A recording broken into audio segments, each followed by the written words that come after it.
Luar biasa penonton di Studio 1 Metro TV. Yeay! Cuma ada 2 orang. Yeah. Cuma berdua. Pertalite atau Pertamax nih?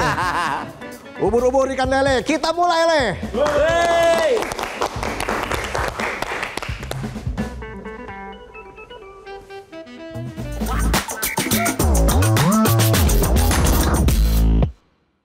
Ya, menjelang Ramadan, aku minta maaf ya, biar puasanya lebih plong.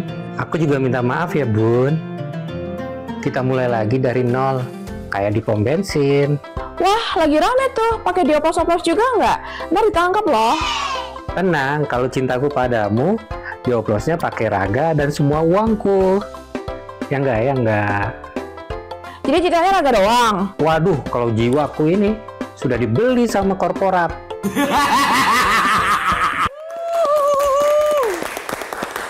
Baik, pemirsa, kita mulai dari nol ya. Yeah. Obrolan terkait oplosan sekarang sedang menjadi obrolan hampir di setiap tongkrongan dan bengkel-bengkel. Dirut PT Pertamina Patraniaga Rifa Sihaan dan 6 orang lainnya resmi menjadi tersangka kasus dugaan korupsi tata kelola minyak mentah dan produk kilang. Modusnya membeli Pertalite, diolah sedikit di depot, lalu simsalabim jadi apa? Prok, Pertamax. Yeah. Tapi tenang, menurut Pertamina dan Kejaksaan Agung, BBM yang beredar di masyarakat tetap asli. Jadi kalau mobil Anda tiba-tiba berebet, jangan salahin bensinnya. Bisa jadi itu cuma sugesti. Kalau kau mau semuanya perfect, kau pergi saja ke surga. Kata siapa itu ya? Kita lihat informasinya. Untuk RON 90 dengan merek Pertalite dan RON 92 dengan merek Pertamax itu adalah sudah sesuai spek. Dan kita menjamin kepada masyarakat bahwa di SPBU yang kita jual adalah sesuai spek.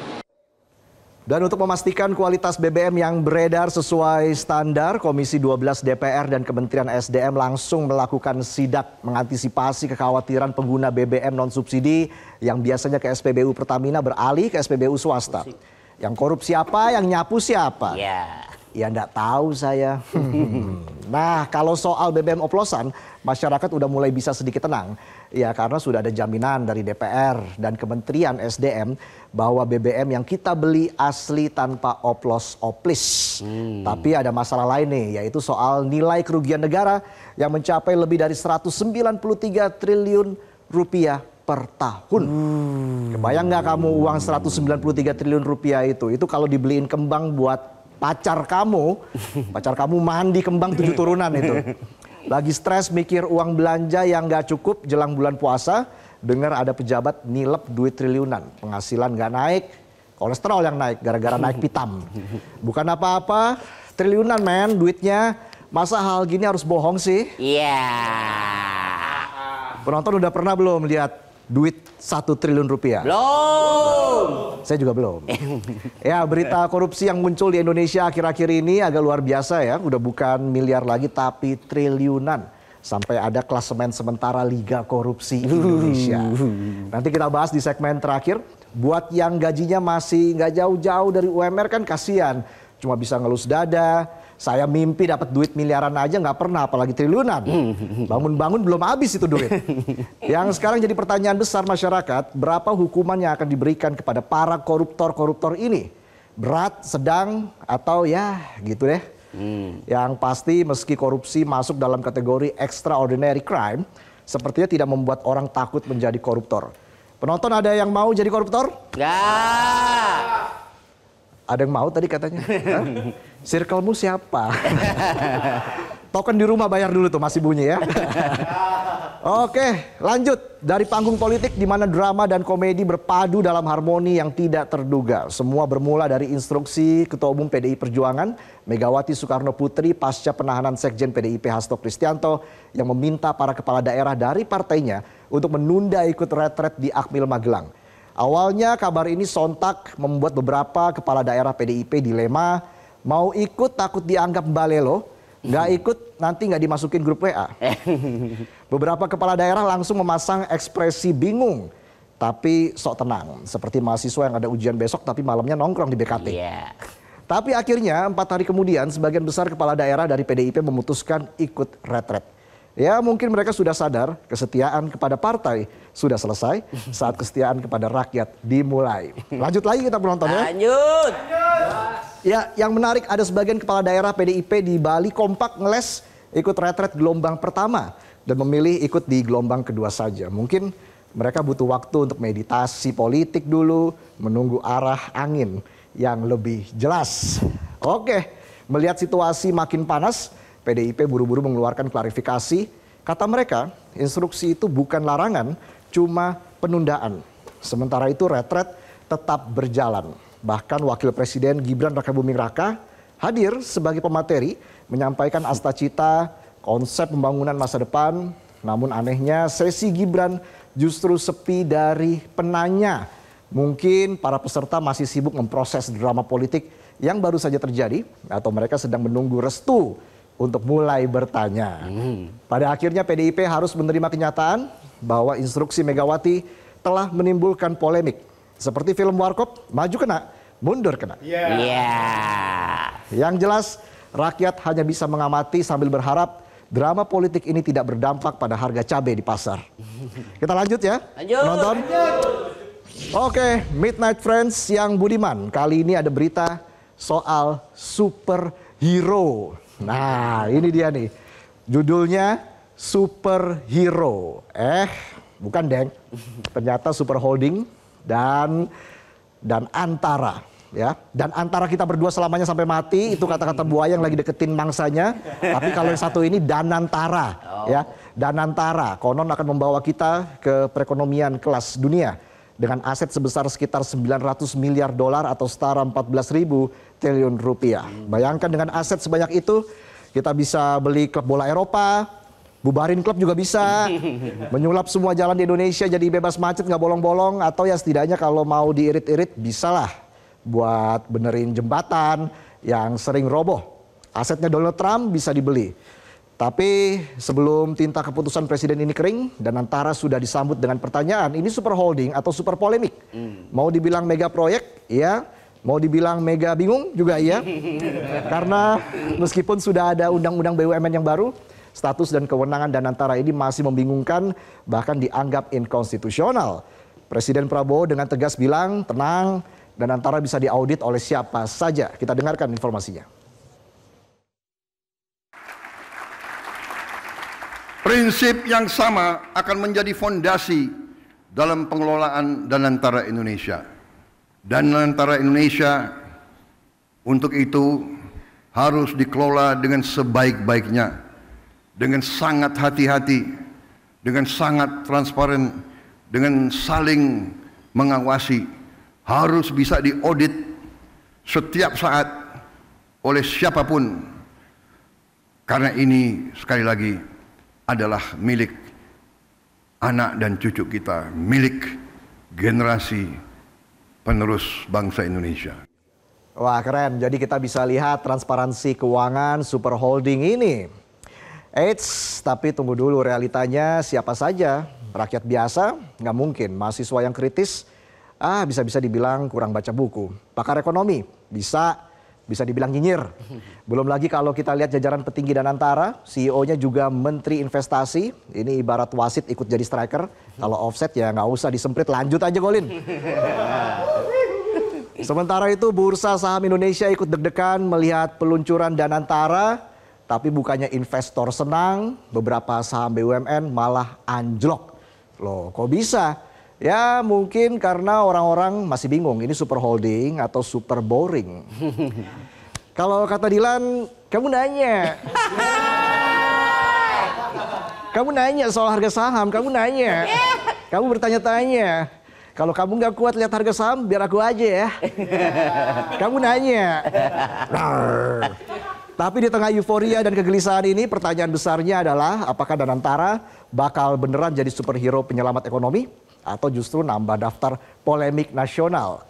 Satu hal yang pasti, kalau proyek ini sukses, kita bakal lihat Indonesia jadi raksasa ekonomi dunia.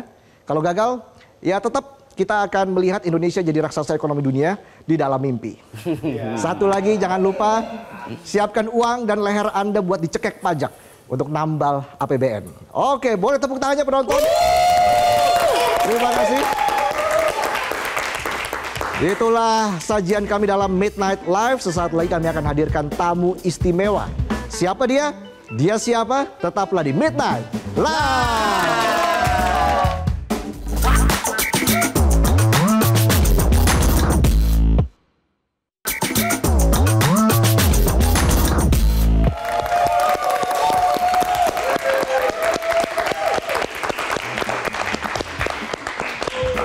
Kali ini penontonnya banyak sekali nih di Studio 1 Metro TV. Mana tepuk tangan sekali lagi?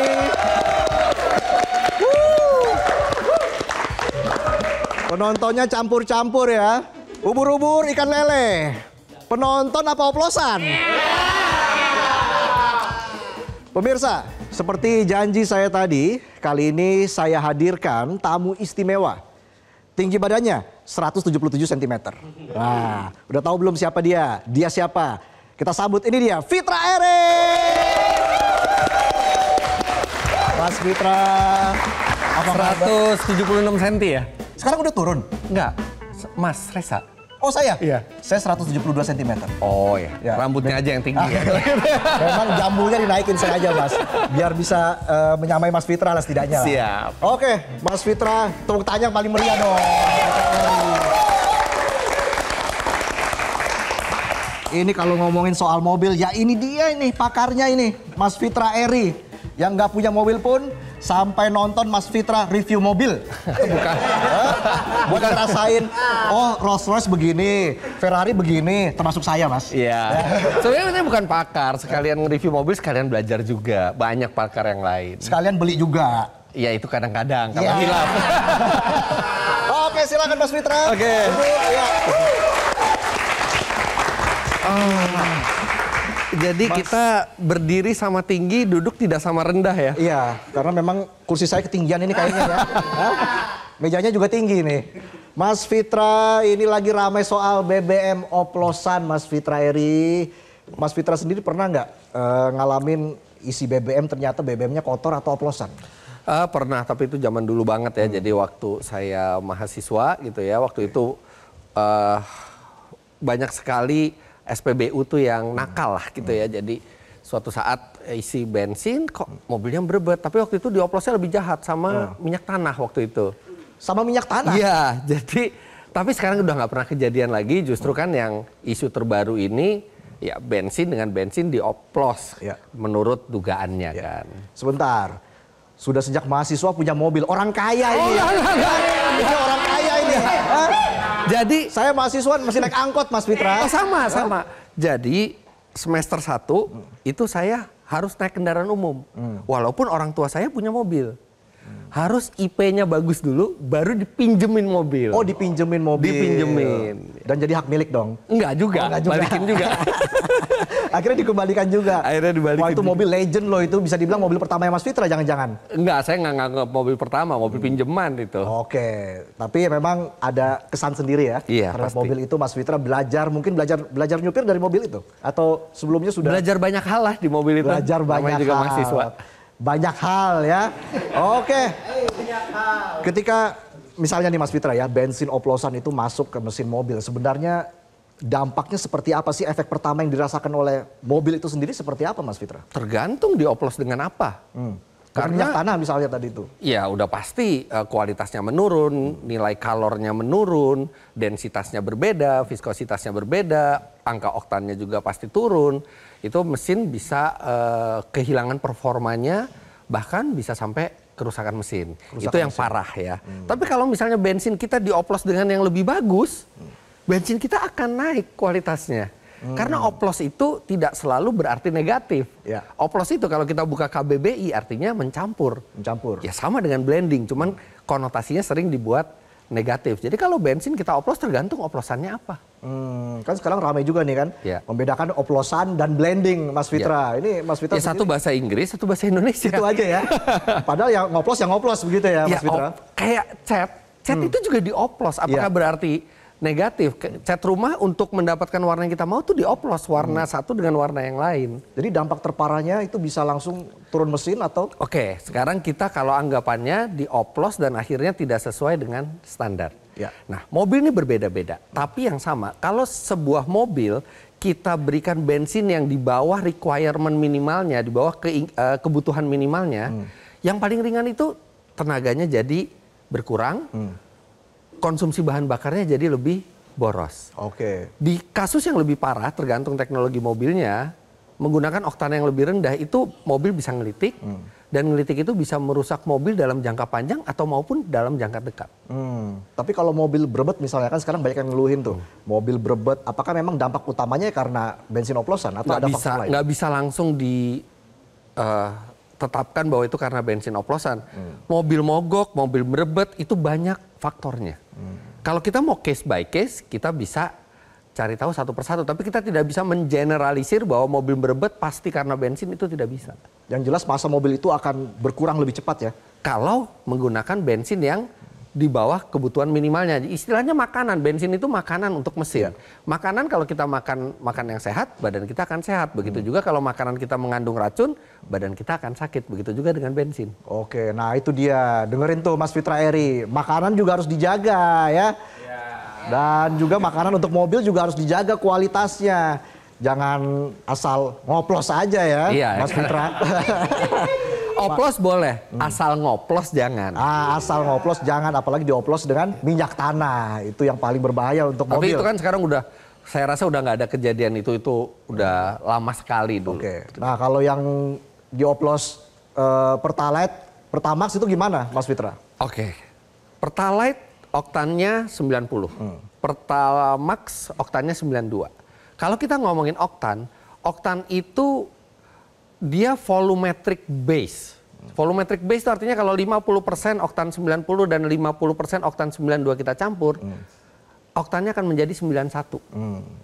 Gitu. Oke. Tapi oktan. Ya. Tapi kandungan di dalam bahan bakar itu banyak selain oktan. Oktan itu hanya salah satu properties dari bahan bakar.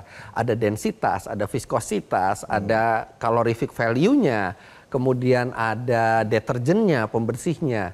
Nah, itu semua apakah bisa menjadi bagus ketika dioplos? Nah, itu harus melewati proses yang sesuai standar dan secara saintifik. Oke. Nah, tips and triknya Mas Fitra, apalagi kita akan memasuki bulan suci Ramadan ya. Akan nanti banyak masyarakat yang mudik begitu. Nah, ini apa yang perlu dipersiapkan oleh masyarakat sebelum nantinya akan mudik? Sebelum mudik, buat yang muslim ya lakukan ibadah puasa yang sebaik-baiknya ya. Udah benar. Ya. Setuju saya setuju itu ya. Jangan cuma nunggu mudiknya aja ya. Ya, oke. Itu pesan dari kata-kata hari ini dari Mas Fitra itu. Ya, nah kalau mudiknya sendiri, dua yang penting kita pastikan mobilnya sehat dan juga yang nyetirnya sehat. Nah, mobil itu bisa diperiksakan ke bengkel sebelum kita jalan, dan kalau untuk pengemudinya pastikan badan sehat dan istirahat yang cukup. Tapi kalau saya lihat ini justru banyak faktor yang dari luar diri kita begitu Mas Fitra. Terus terang saya nih misalnya nyetir mobil di tol Trans Jawa. Itu yang paling saya takuti adalah dekat-dekat dengan truk Mas Fitra. Ya jauh-jauh aja. Nah itu dia, kalau lihat truk udah bawahnya parno nih, takut remblong lah dan sebagainya. Aduh, Mas Fitra, ini bagaimana soal aturan truk ini? Karena kan ya kita lihat beberapa berita sebelumnya bisa menimbulkan korban jiwa dan sebagainya jika terjadi remblong. Ini sebenarnya aturannya sudah proper belum Mas Fitra? Aturan menurut saya sudah sangat proper. Mungkin belum masih bisa dibuat lebih sempurna lagi. Masalahnya adalah penegakan peraturannya yang kita masih banyak bolong gitu. Jadi percuma mau kita aturan sebaik apapun kalau masih banyak bolong. Jangan-jangan masih banyak oknum nih Mas Fitra?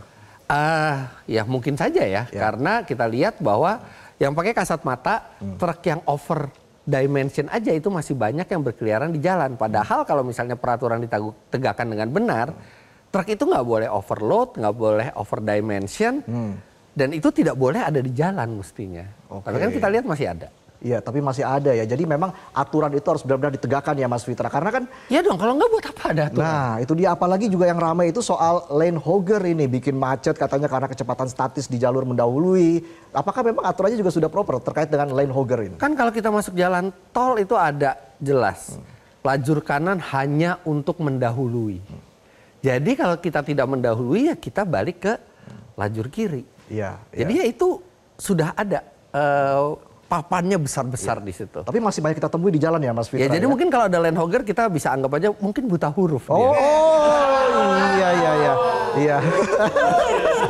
Itu anggap aja buta huruf kata Mas Ya, Fitra. kan besar sekali tulisannya. Iya. Jadi kecepatannya statis gitu kan, kadang kita waduh ya udah deh daripada kita klakson, Iya. bikin emosi. Tapi gini juga, saya juga melihat ada fenomena land hogger terutama di jalan tol Cipali gitu ya. Yang saya memang itu tidak dibenarkan, tapi kok saya mengerti kenapa mereka ngambil jalan kanan terus walaupun mereka nggak nyusul. Karena jalan kirinya terlalu rusak. Oh. Karena jalur kiri kan banyak truk yang berat ya, itu tadi Iya. overload, yang akhirnya membuat jalannya cepat rusak. Pernah ngerasain dong kalau misalnya di tol, di kiri itu lebih bergelombang, di kanan lebih halus. Iya. Nah itu tugas penyedia jalan untuk memastikan itu sama kualitasnya kanan, tengah atau kiri. Gimana penonton udah jelas belum? Jelas. Penjelasan dari Mas Fitra nih mahal loh ilmunya nih. Ya. Luar biasa Mas Fitra. Berikutnya mau SPK mobil apa lagi nih Mas Fitra? Koneksinya di garasi luar biasa itu. Enggak, kalau justru saya sekarang hidupnya. rencananya lagi mau ngurangin. Oh, mau ngurangin ya. Ya pokoknya sukses selalu untuk Mas Fitra Eri ke depan. Makasih. Dan juga kita harapkan nanti di bulan suci Ramadan mudik semuanya berjalan dengan lancar ya, Mas Fitra. Ya, amin. Jadi udah sampai akhir ngomong saya nggak ditawarin minum. Justru langsung saja Boleh. diminum Mas Ini Fitra. asli ya? Asli, bukan oplosan, tenang aja Mas Fitra. Oke. Tambah durasi. Kita Mas Fitra minum dulu. Oke, itu dia tadi Fitra Eri. Silakan Mas Fitra. Terima kasih banyak ya. Thank you, atas terima kasih. penjelasannya. Sukses terus. Singkat tapi banyak ilmunya Mas Fitra. Gitu ya? Ya. Oke, thank you. Oke, tetaplah di Midnight Live.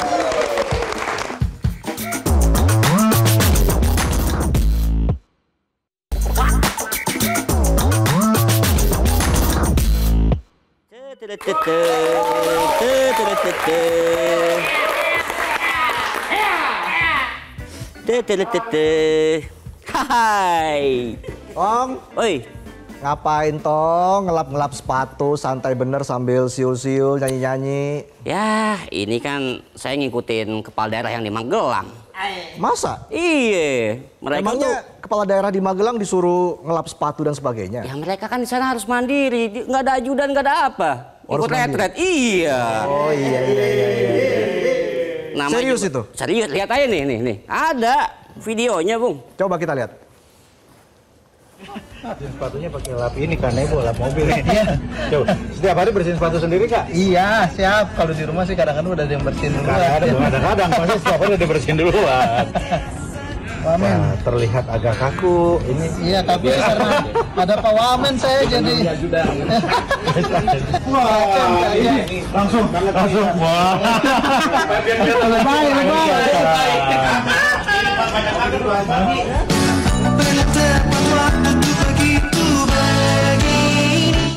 Ini lari beneran atau lari beneran?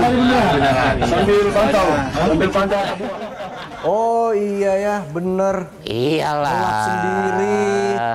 Kepala daerah ngelap sendiri, nyapu sendiri. Iya. Tapi pas kampanye rame-rame. Oh iya, pasti dong. Masa kampanye sendiri nggak ada yang ngelihat visi misi dong. Kalau sendiri namanya stand up. Iya. Ya, Tapi kita nggak tahu ya. Ini kan malam terakhir mereka pada retret ya.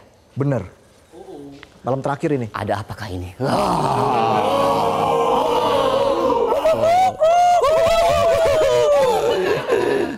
Jadi Mending gimana? kita lihat aja nih liputan reporter kita yang ada di Magelang. Coba kita lihat. Check it out.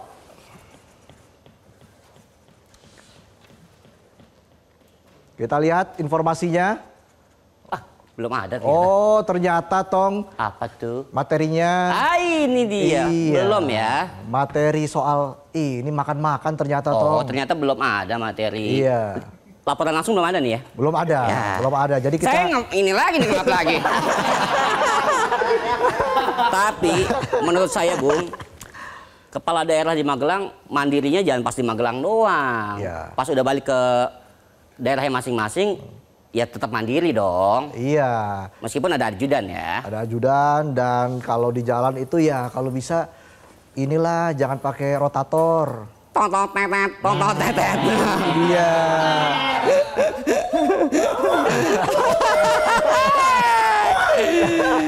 Ya udah deh.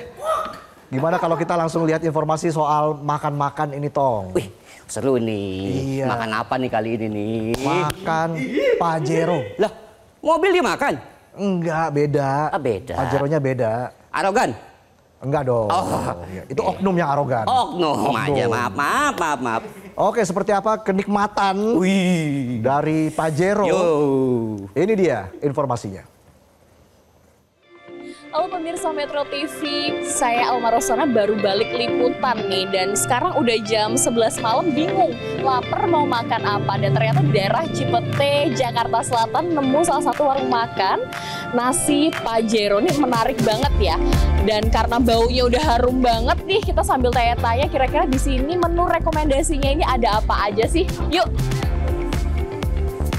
Halo Mbak, selamat malam. Mbak, ini saya udah lapar banget dan baunya udah enak banget ya. Kalau boleh tahu di sini untuk menu rekomendasinya ada apa aja sih Mbak? Saya di sini ada spesialis gongso sama sopnya Kak. Jadi sopnya kita pakai kuah susu dan gongsonya pun kita bisa request mau pedas, sedang atau nggak pedasnya gitu. Oke, ini menarik banget ada gongso dan juga sop yang direkomendasikan. Boleh nih Mbak pesen gongsonya sedang sama yang sopnya juga ya Mbak ya. Nah menariknya memang di sini pemirsa ini namanya nasi Pajero. Karena Pajero ternyata ada singkatannya nih, pasokan jeroan. Jadi jeroannya ini sudah diolah sedemikian rupa dan ini pasti rasanya enak banget. Jadi bukan berarti yang kesini ini makannya naik Pajero nggak ya Mbak ya? Enggak juga. Oke, sambil milih tempat duduk mungkin bisa disiapkan ya Mbak ya. Dan pemirsa nih kita akan ajak Anda untuk memilih tempat duduknya, ada yang indoor dan juga outdoor. Nah kebetulan nih memang karena udaranya lagi enak banget, jadi saya memilih untuk duduknya di outdoor. Yuk!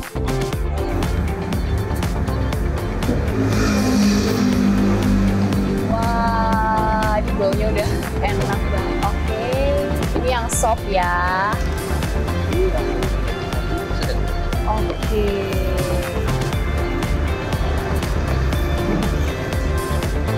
Dan ada sambalnya juga. Makasih banyak ya Mas. Nah ini pemirsa adalah makanan yang tadi saya pesan, ada gongso, kemudian juga ada sop juga. Nah banyak rekomendasi di sini dan ini harganya terjangkau. Bisa dilihat ini ada dari ayam goreng kampung, kemudian ada bebek juga, dan ada yang paling rekomendasi ini selain gongso dan juga sop, tadi ada goreng kol kulit. Jadi bisa sharing juga makanannya dan ini memang baunya udah enak banget. Kita akan coba langsung gimana sih rasanya sop dan juga gongso dari nasi Pajero. Ini akan saya coba untuk gongsonya. Bumbunya mahal banget karena dari gongso ini yang menarik di nasi Pajero, kecapnya ini khas Semarang. Jadi memang yang membedakan dari gongso-gongso lainnya ada di Jakarta. Selain kecap yang didatangkan dari Semarang, ini juga di gongso ala khas Semarang. Jadi memang dari baunya, teksturnya juga ini enak sekali.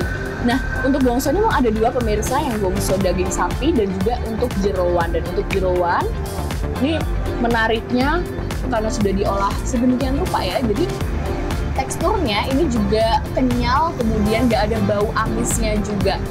Kita coba lagi ya. Kita coba sambil makan nasinya. Ini baunya beneran enak banget dan kerasa.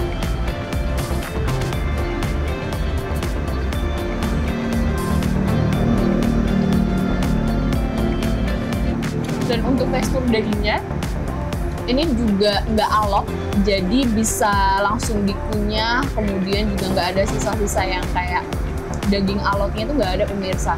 Setelah gongso kita coba ke bagian supnya. Ini adalah rekomendasi makanan yang kedua. Ini untuk supnya juga ada dua. Yang pertama ini dari sup campur sapi dan ada sup daging sapi. Nah yang saya pesan ini adalah sup campur, jadi ada jeroannya dan juga ada dagingnya. Kita coba.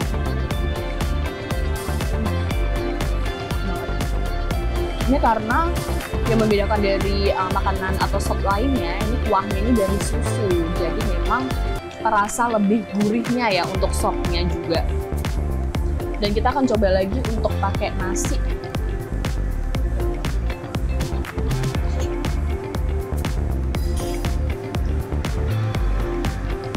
Ini tuh porsinya lumayan banyak pemirsa, jadi bisa sharing juga. Dan untuk nasi Pajero ini dibuka setiap hari, khususnya ini kalau di hari Jumat dan Sabtu ini buka dari 5 sore sampai jam 2 pagi. Untuk hari lainnya buka jam 5 sore sampai jam 12 malam. Jadi buat pemirsa yang bingung, ini juga akses dari parkirannya cukup luas, bisa pakai motor, bisa juga mau pakai Pajero juga bisa. Jadi langsung cobain ke nasi Pajero yang ada di Cipete, Jakarta Selatan. Dari Jakarta, Elma Rusana, Widiarto, Metro TV. Saya lanjut makan ya, dadah!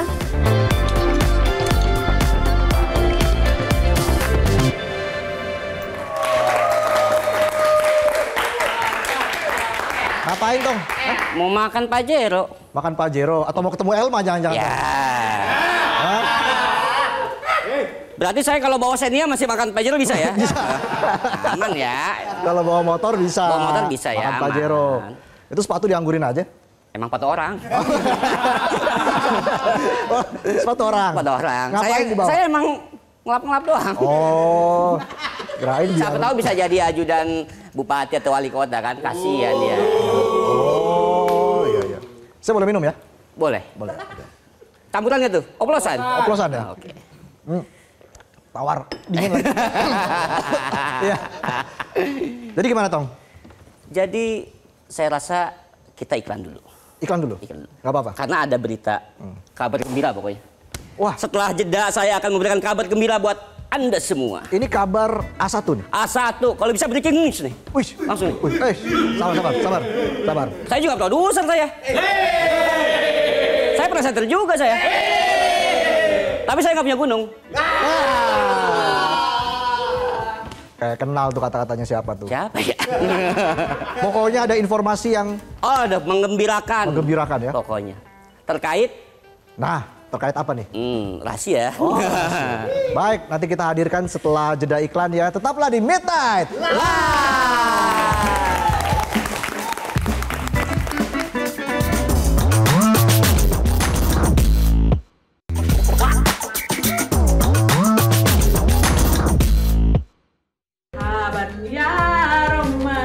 Marhaban ya Ramadan. Alhamdulillah, bulan puasa sebentar lagi tiba. Bulan Ramadan tiba. Mudah-mudahan kita semua bisa menjalankan ibadah puasa dengan tenang, sehat, khusyuk, dapat pahala ya. Tapi nih ada kekhawatiran ibu-ibu biasanya kalau bulan puasa gini nih, menjelang bulan puasa nih biasa harga-harga sembako naik, harga beras naik, harga telur naik, harga minyak naik, sampai harga cabai ikutan naik.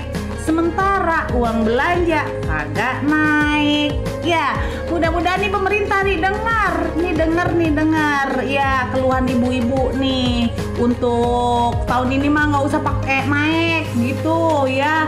Dibantulah pemerintah untuk menstabilkan harga-harga biar nggak ada ngomel-ngomel, biar kita tenang ini puasanya gitu ya. Mudah-mudahan didengar ya, biar kita tenang semuanya. Oke? Tuh, dengerin tuh kata mama, Tong. Uang belanjanya nggak naik. Mungkin lagi efisiensi. Oh iya, bisa juga ya. Nah, kembali lagi tadi sebelum iklan katanya Otong punya kabar yang gembira. Kalau perlu breaking news. Kenapa? Breaking news nggak nih? Kok nggak saya naik ke atas nih? Nggak usah. Oke, siap. Pokoknya ini kabar A1 ya? A1 nih. Oke. Jadi di tengah gonjang-ganjing oplosan, jelang bulan Ramadan ini, harga BBM dipastikan turun hari ini.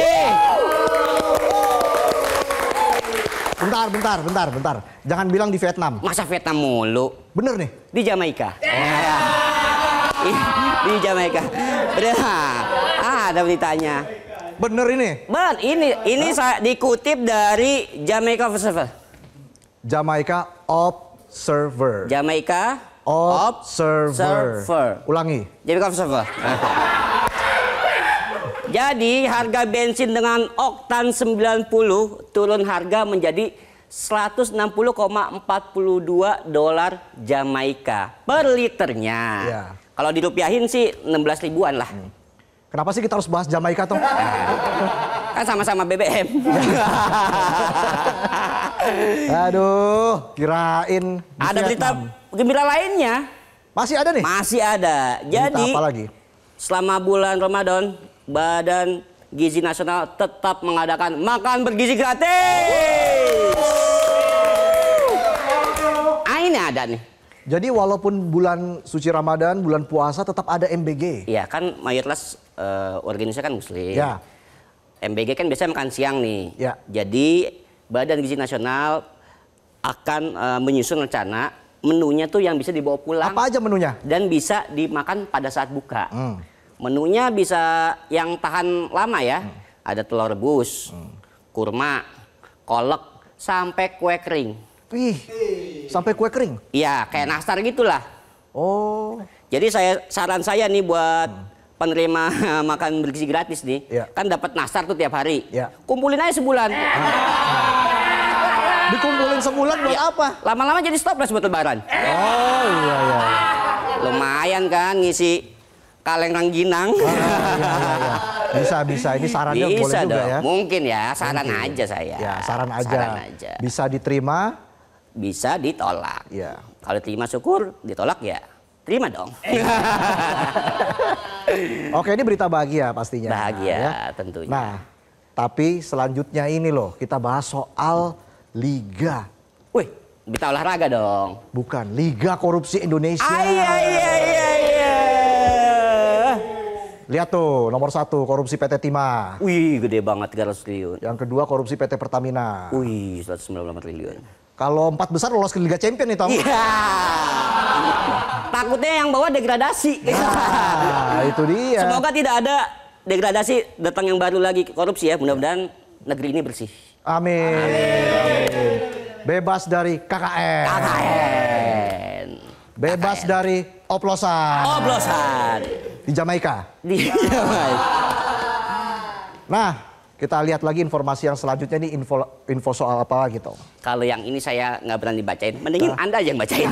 Saya yang baca nih? Iya, baca aja. Oke, ini kita lihat KPK memeriksa Sekjen PDIP Hasto Kristianto pada 26 Februari. Kita lihat informasinya berikut ini pemirsa. Oh, ini Pak Hasto ya. Jadi ini penampakan Pak Hasto pertama kali setelah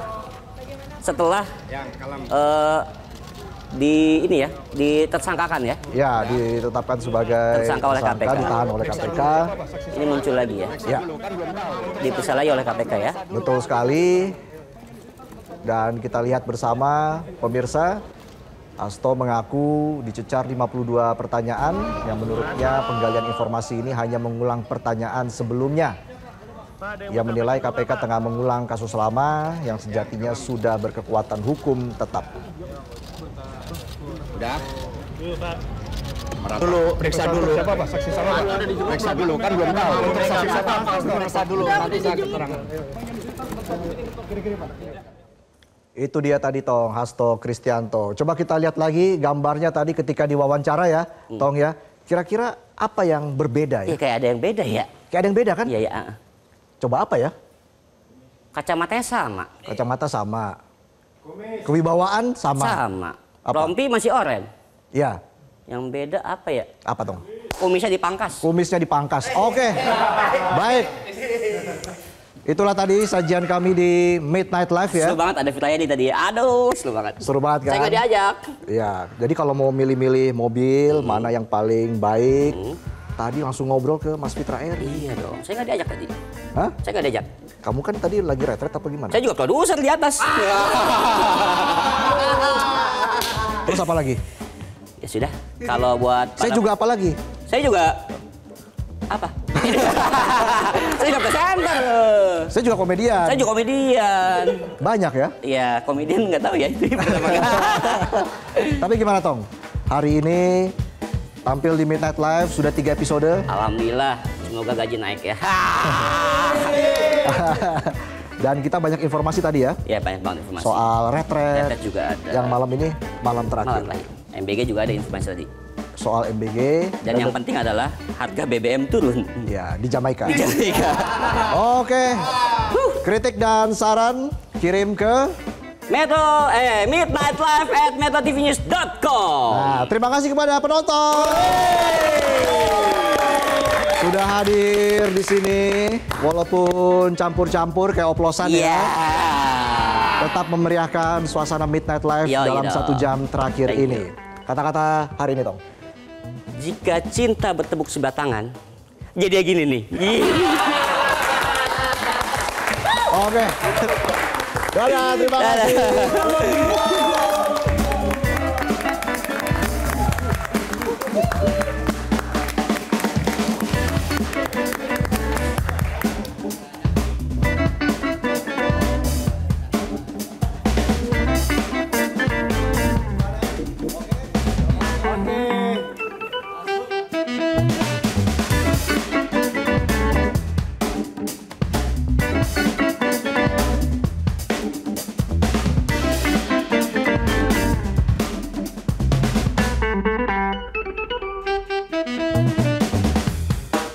Jelajahi cara baru mendapatkan informasi. Download Metro TV Extend sekarang.